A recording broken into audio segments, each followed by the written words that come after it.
A crise econômica que vem se arrastando e principalmente a pandemia tem revelado a extrema dependência que uma enorme parcela da população brasileira tem do SUS, o nosso Sistema Único de Saúde. Mas como esse sistema funciona? Quais são seus acertos, seus erros? Eu sou Pedro Rodrigues e sejam bem-vindos ao Manual do Brasil.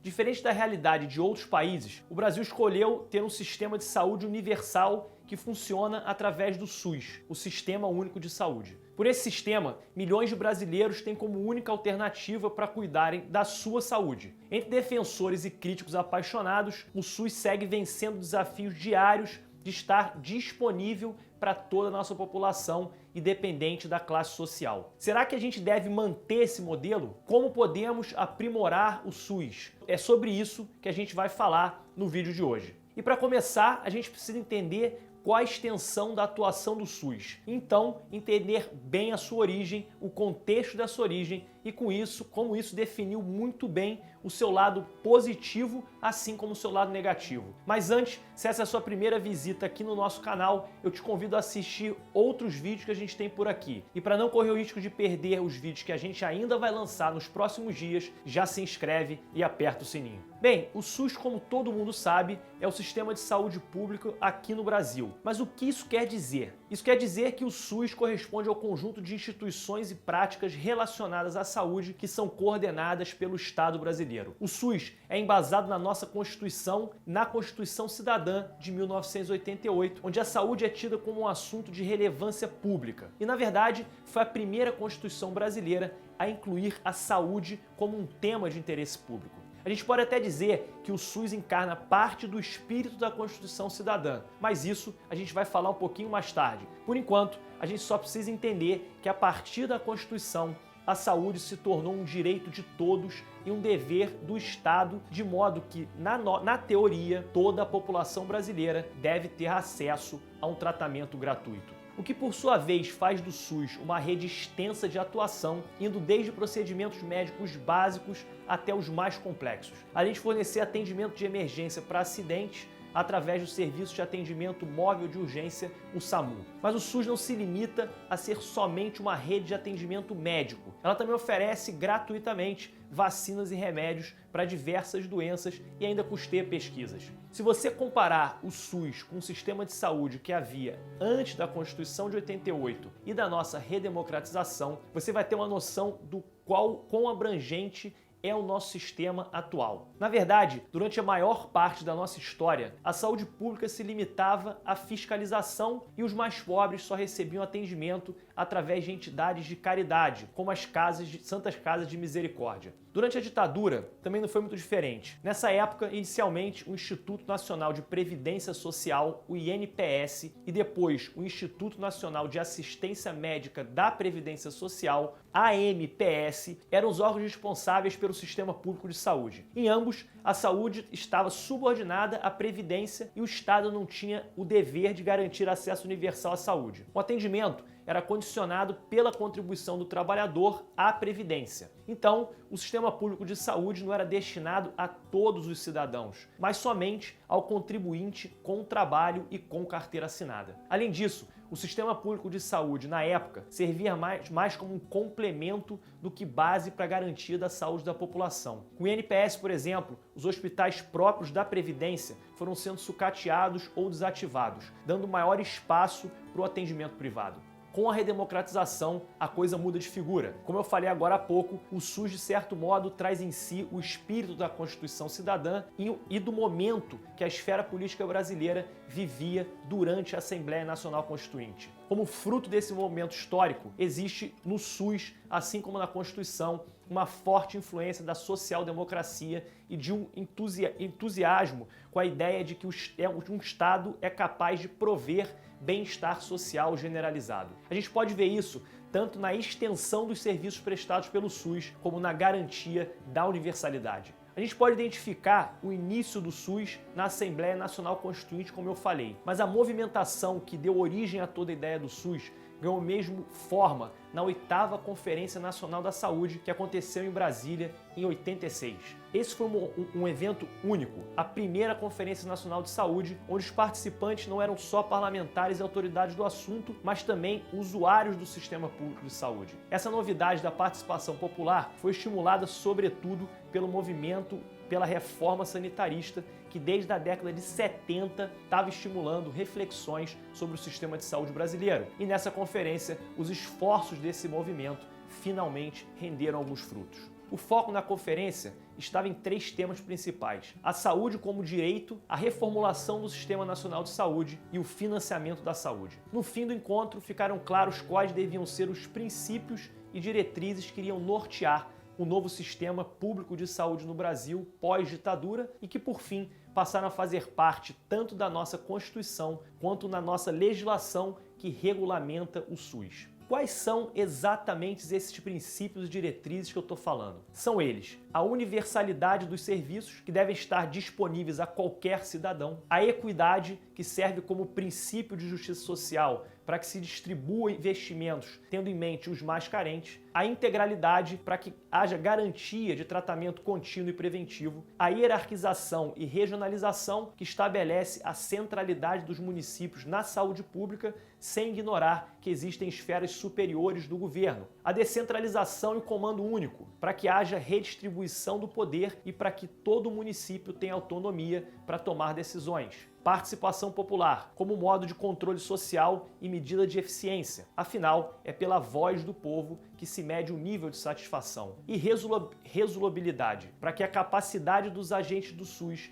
esteja de acordo com os desafios que eles vão encontrar.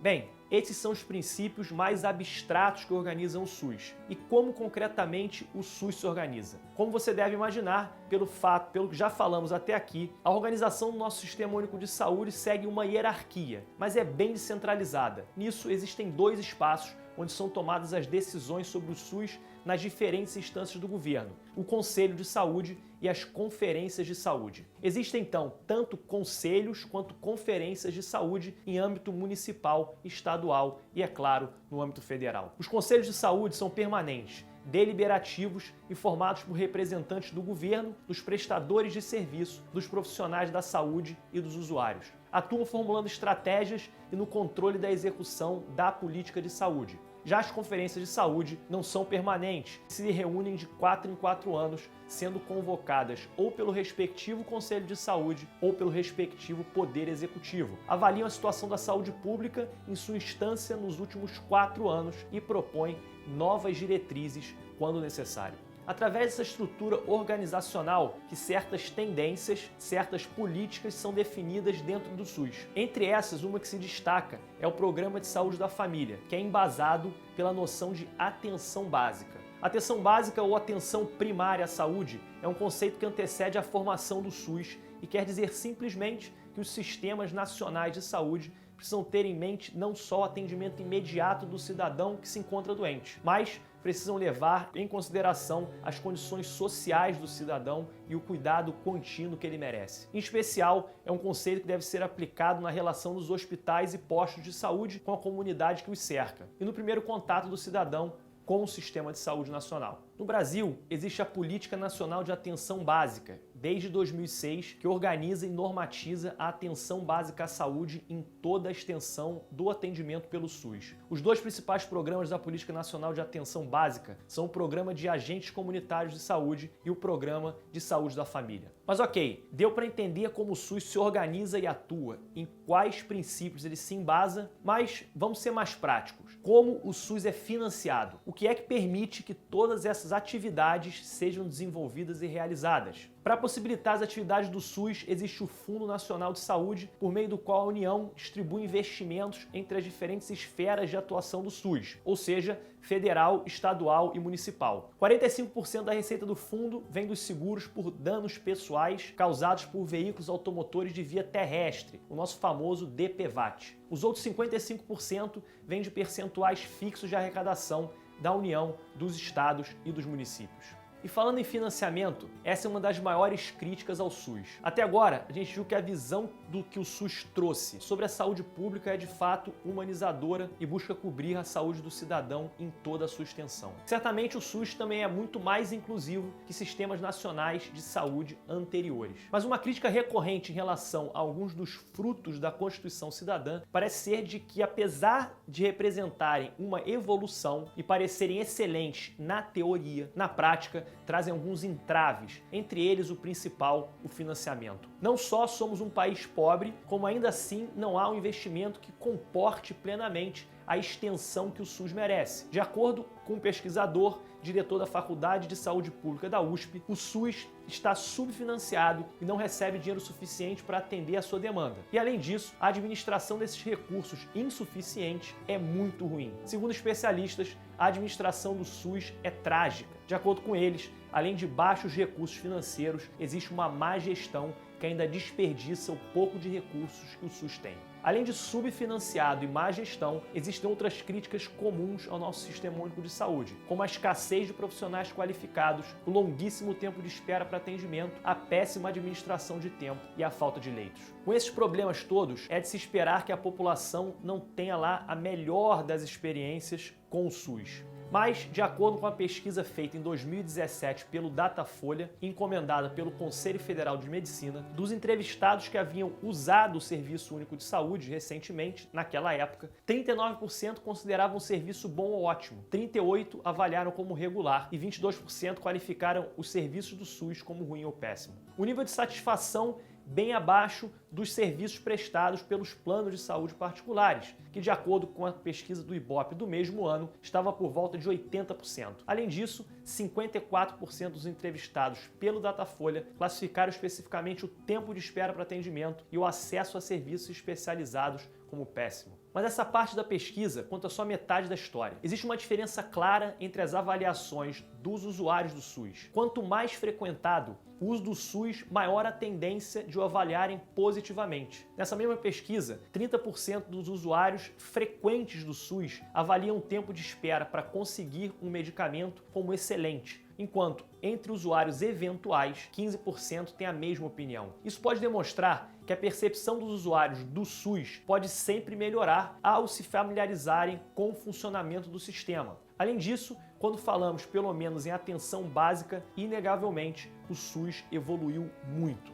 E é bom a gente ter em mente que tanto as avaliações positivas como negativas do SUS recentemente têm que ser contextualizadas nesse período de crise econômica seguida de crise na saúde pública. Enquanto a busca por planos particulares diminuiu, a demanda pelos serviços do SUS aumentaram com maior desemprego, subemprego e com as consequências indiretas da crise econômica, como o aumento da violência e da pobreza. Levando em consideração o contexto atual, o contexto em que o SUS foi idealizado, os avanços na expansão do atendimento médico à população desde sua criação e as dificuldades persistentes dentro dele, dá para concluir que o SUS é uma ótima ideia, mas poderia ser muito melhor executada. Agora eu quero saber o que você acha. O SUS só precisa de maior financiamento e uma gestão melhor dos seus recursos? Comenta aqui embaixo sobre os temas que você gostaria de ver abordados aqui no nosso canal. A sua ajuda é essencial para fazer o Manual do Brasil crescer cada vez mais. Por isso, não esquece de dar o seu like e compartilhar esse conteúdo com todos os seus amigos e familiares. Valeu e até o próximo vídeo. Constituição. É muito mais inclusivo, é.